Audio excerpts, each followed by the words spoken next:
sesuai jadwal, hari ini topiknya tentang multiple regression. Nah, sebelum ke software R Commander, saya akan review tentang multiple regression.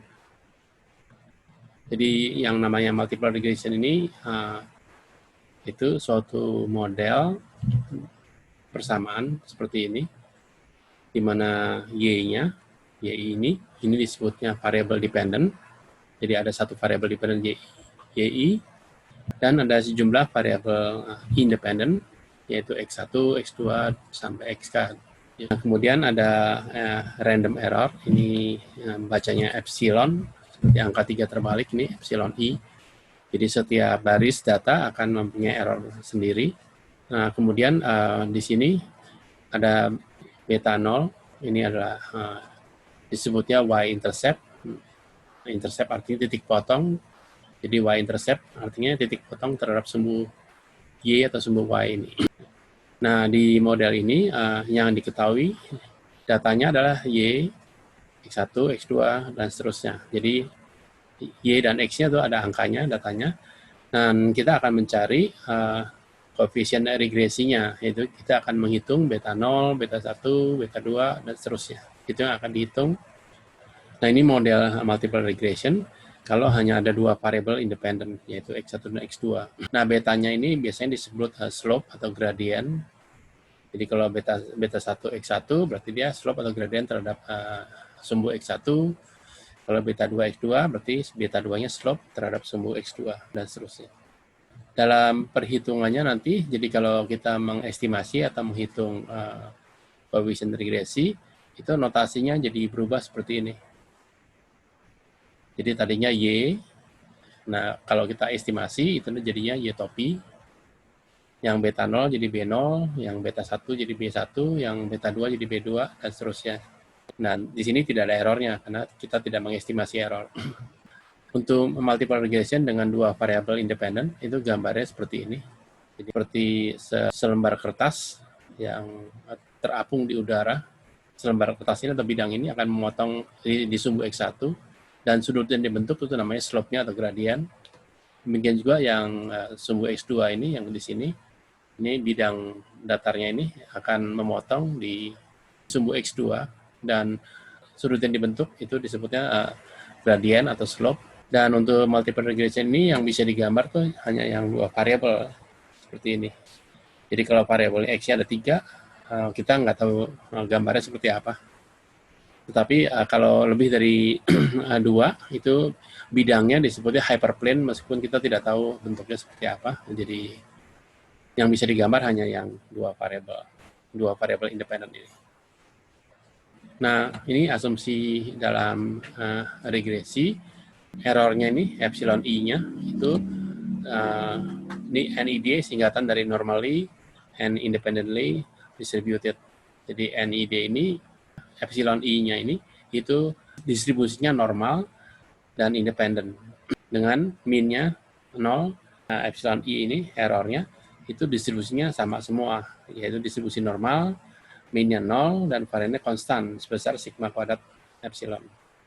Estimasi koefisien regresi, ya kita bisa gunakan R Commander. Jadi di sini akan digunakan data Duncan ini datanya dari package car data. Jadi seperti yang sebelumnya, kita klik data, kemudian data in package, kemudian kita read data, jadi dataset from an attached package. Ini kalau kita klik, maka akan muncul tampilan seperti ini. Jadi di sini yang sebelah kiri, ini kotaknya, ini isinya paket datanya, package-nya. Nah, di sini kita pilih car data. Nah, kalau ini diklik, maka muncul pilihan datasetnya. Jadi ini isinya masing-masing adalah file data. Dan dalam hal ini dipilihnya file datanya namanya Duncan ini. Duncan ini kalau diklik OK, maka muncul datanya seperti ini. Jadi ini datanya, data Duncan ini. Jadi kemudian untuk kita melakukan linear regression, multiple linear regression, itu kita klik statistik, kemudian fit model, kemudian pilih linear regression.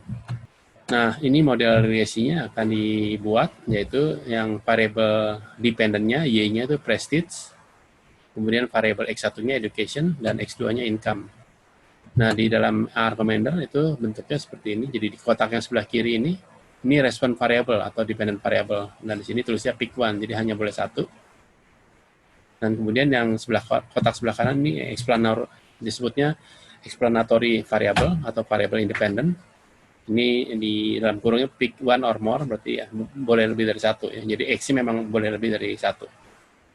Di dalam contoh ini kita pilih dua variable X, yaitu education dan income, dan variable Y-nya yang prestige tadi ya.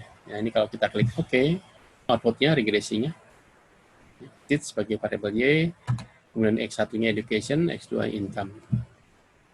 Nah, coefficient regresinya tadi itu yang judulnya estimate ini. Jadi di sini intercept-nya itu minus 6,06466. Ya, koefisien beta satunya education itu 0,54583. Untuk koefisien income itu 0,59873. Nah, di sini ada uji F atau F statistik ini.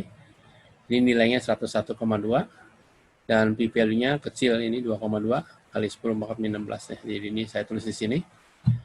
Jadi di awal-awal saya katakan bahwa hipotesis statistika itu fix untuk setiap model. Nah, ini untuk model regresi berganda atau multiple regression ini, itu uji hipotesisnya juga cuma ini. Jadi ada uji yang F ini. Uji F ini disebutnya omnibus test atau global test atau overall test. Jadi kurang lebih sih artinya sama. Nah, bentuk hipotesis selalu sama seperti ini. Jadi beta yang H0-nya itu betanya, semua betanya sama dengan 0.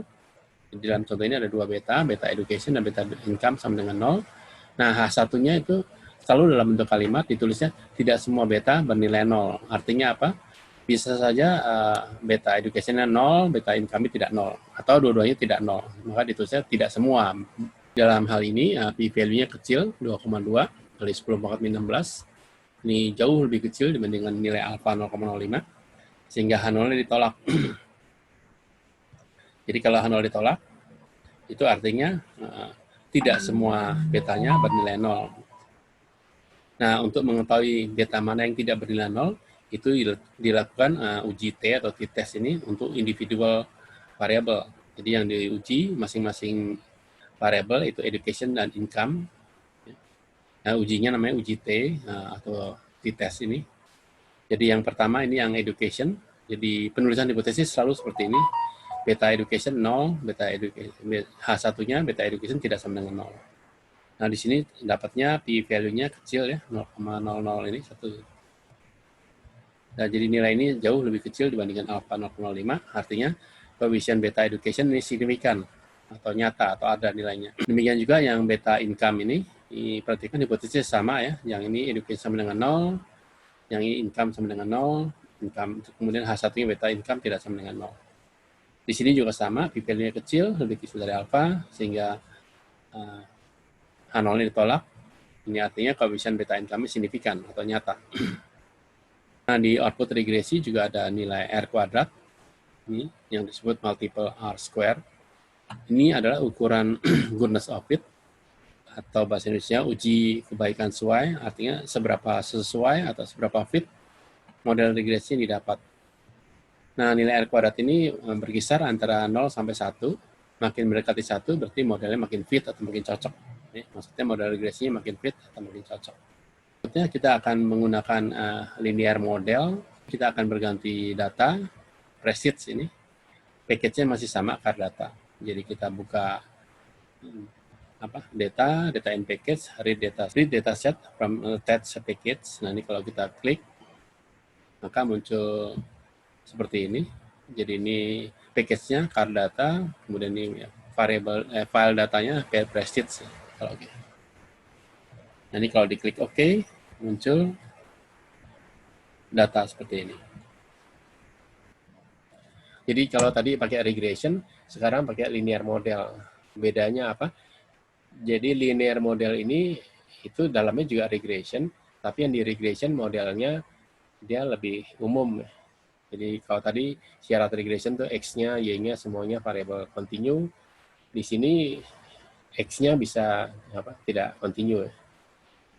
Tadi contohnya X-nya tadi yang tadi tipe tadi akan angkanya cuma kalau di kode 1, 2, 3. Profesional, BC, dan WC tadi ya.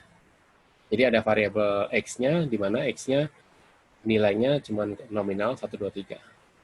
Nah, kalau Anda pakai regression, itu variabel itu nggak muncul. Ya. Karena syarat regression skalanya interval atau ratio. Ya.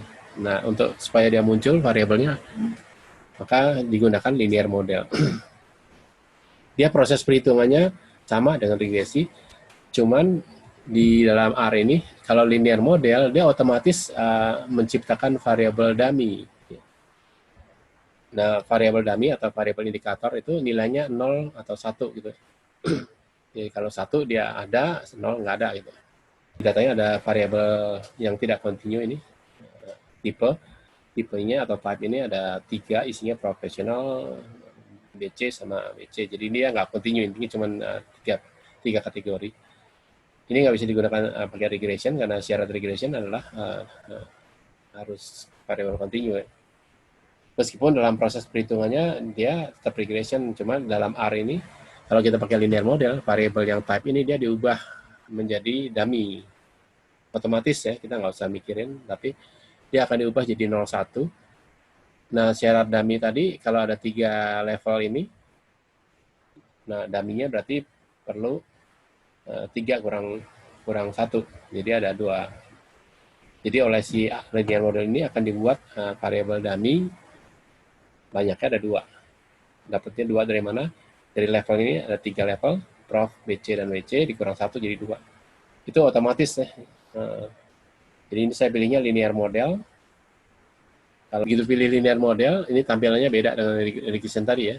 Jadi di sini ada prestige, ini jadi Y-nya, kemudian ada income, ada education, ada woman, ada type. Nah ini type tadi yang cuma 3 kategori tadi ya, type-nya. Tapi oleh linear model dalam R, dia akan dikonversi menjadi dummy variable, menjadi ada 2 variabel dummy. Kenapa 2? Tadi, kalau levelnya 3, maka dummy-nya levelnya dikurang 1. Jadi 3 kurang 1, 2.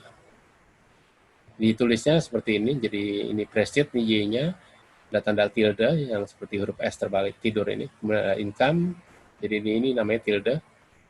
Income plus education plus woman plus type. Nah, hasilnya seperti ini.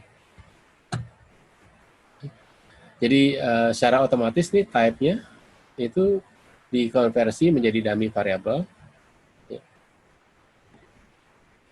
Jadi ini persamaan regresinya berubah jadi prestige sama dengan ini prestige sama dengan income plus education plus woman plus type. Tetapi juga ada tambahan dummy-nya. Jadi type-nya ini dummy. Nah itu di sini ada type kurung siku T prof. T-nya berarti dia true, jadi dia dalam hal ini posisinya yang prof. Kalau yang type T terus BC berarti dia posisinya WC. Nah lalu BC-nya kemana? BC-nya tuh kalau dia nilainya 0.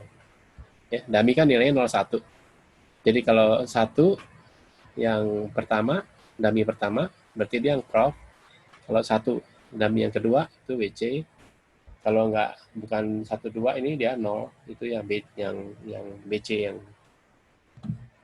ya. Jadi ini ada BC, ini saya tulis sebelah kiri ini. BC-nya ini sebagai reference, sebagai patokannya. Nah, kalau yang type T WC ini, berarti yang true-nya WC-nya, berarti yang datanya WC-nya 1, itu munculnya type T WC. Yang WC-nya, yang lainnya 0. Kemudian sama juga yang T prof ini, berarti kalau dia prof, dia 1 nilainya, kalau nggak prof, dia 0.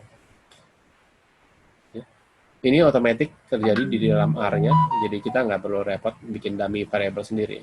Di menu linear model ini, itu modelnya bisa macam-macam, ada yang B-spline, ada natural spline, ada orthogonal polinomial, ada raw polinomial, dan sebagainya. Ini artinya variabel X-nya ini itu bisa diganti menggunakan fungsi. Saya contohkan satu yang polinomial. Jadi datanya masih sama, yang prestige. Ya.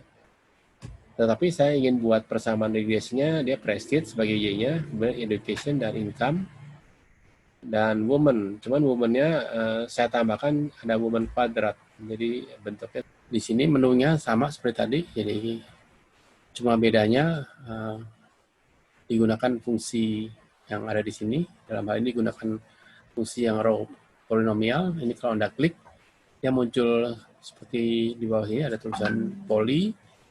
Nah, kemudian kurung buka, ini diisi variabel yang dijadikan polinomial, dalam hal ini woman. Kemudian regresinya 2. Berarti nanti persamaan regresinya ada woman dan ada woman kuadrat. Jadi nanti persamaannya seperti ini. Jadi kalau tadi kan prestige, education, income, woman. Tapi saya tambahkan polinomialnya 2, derajat 2. Jadi tambah woman kuadrat. Ya. Jadi di sini variabel X-nya, tadinya ada X, ada woman, kemudian ada variabel baru, yaitu X kuadrat atau woman kuadrat. Nah itu persamaannya seperti ini munculnya. Dan di sini ada polinomial angka 1, berarti itu yang pangkat 1 ini. Kemudian ada polinomial pangkat 2, itu yang kuadrat. Jadi ini model regresi, ya modelnya seperti ini. Jadi kalau yang awal nggak ada woman kuadratnya, kalau sekarang ditambah variabel woman juga, tapi dia dikuadratkan dahulu ya. Jadi kalau mau manual berarti Anda harus bikin kolom datanya, kolom data woman-nya dibikin kolom baru dan dikuadratkan angka-angkanya. Tapi dengan R ini, dengan linear model Anda nggak perlu manual, itu tinggal tulis polinomial derajatnya 2, artinya pangkatnya 2, dan langsung muncul seperti ini. Kemudian dalam regresi itu ada asumsi. Nah itu regression diagnostik ini, itu ada di model, kemudian ada pilih numerical diagnostic, itu ada yang VIF ini untuk yang multicore, ada yang ini heteroskedasticity, dan seterusnya, ini ada autokorelasi, dan seterusnya. Ya, itu untuk diagnostik dari regresinya. Jadi di menunya juga ada yang namanya generalized linear model. Ini modelnya bisa menggunakan fungsi non-linear, jadi bisa eksponensial, bisa logistik regression, dan sebagainya. Ini hanya contoh sepintas. Jadi ini datanya juga sama dari Cardata tadi, yang namanya calls ini apa? Ya calls ini nama datanya. Saya nggak tunjukin datanya, cuman dan di sini variabelnya seperti ini. Dan di sini modelnya bisa ada interaksi dan sebagainya. Ini interaksi antara, jadi yang di regresi itu ini ada Y-nya volunteer, X1-nya sex, X2-nya neurotism.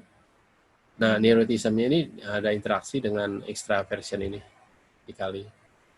Dan kemudian fungsinya ini regresinya karena volunteer ini dia sukarela atau nggak sukarela, jadi nilainya 2, 0, 1, maka dia regresinya binomial Y-nya. Dan fungsi penghubungnya logit. Nah ini hasilnya seperti ini. Ini sepintas saja sih. Terima kasih. Ya, terima kasih. Terima kasih sekali lagi semuanya. Sampai jumpa.